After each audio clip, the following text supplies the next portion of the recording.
Mise à jour, les maréchaux américains ont retrouvé 39 enfants disparus grâce à l'opération Non Forgotten. Not Forgotten, ça veut dire pas oublié. Aux États-Unis, ils travaillent pour libérer des enfants et il faut savoir que grâce au FBI aujourd'hui, pas avant, aujourd'hui, il y a aussi des pédophiles qui sont arrêtés partout dans le monde, pas que aux États-Unis. Donc ça, c'est important à garder en tête. Alors, Atlanta, Géorgie, les forces de l'ordre local et fédéral ont retrouvé 39 enfants disparus et arrêté 9 personnes dans le cadre de l'opération Not Forgotten, une initiative visant à sauver des enfants en danger. Les US Marshals et un certain nombre d'agences ont annoncé les résultats de l'opération Not Forgotten. Nous avons retrouvé 26 enfants disparus et en danger et nous avons localisé 13 autres, a déclaré Donald Washington, directeur du US Marshal Service. Ils ont trouvé un total de 39 enfants âgés de 3 à 17 ans qui étaient portés disparus entre quelques semaines et 2 ans. Depuis quelques semaines et 2 ans. 15 des enfants étaient impliqués dans le trafic sexuel. Les autorités ont également arrêté 9 personnes au cours de l'opération de 2 semaines à Atlanta et à Macon, en Géorgie. En outre, ils affirment avoir effacé 26 mandats d'arrêt et déposé des accusations supplémentaires. Donc voilà, ça c'est les personnes arrêtées, ça c'est l'annonce officielle.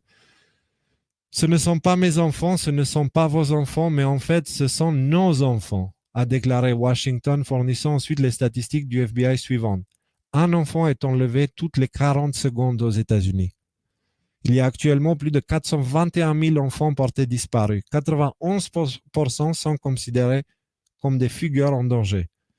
Les responsables affirment qu'un grand pourcentage d'enfants disparus sont également liés au trafic sexuel.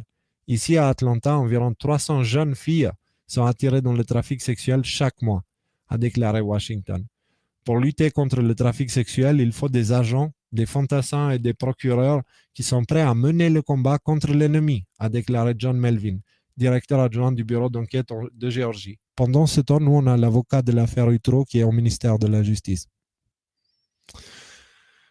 Juste comme ça.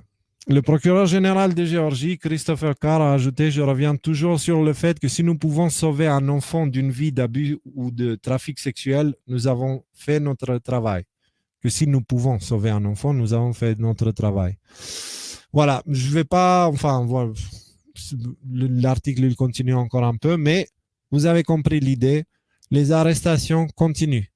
D'accord? La guerre contre le trafic des enfants, le trafic d'humains, le trafic sexuel et toutes ces atrocités qui sont globalement contrôlées par la même entité, elles sont en train de tomber une par une. D'accord? Pendant l'administration Trump, pendant les 4 dernières années, les États-Unis ont arrêté plus de pédophiles et de réseaux pédophiles que l'ensemble des présidents réunis depuis, je dirais, Reagan. Est-ce que donc depuis les années 70-80, si vous cumulez toutes les arrestations qui ont eu lieu depuis l'époque, avec Donald Trump, on a eu plus que ça. Et pourtant, c'est Donald Trump qui se fait attaquer. Parce que nous vivons dans un monde où il y a des poupées pour des pédophiles sur Amazon.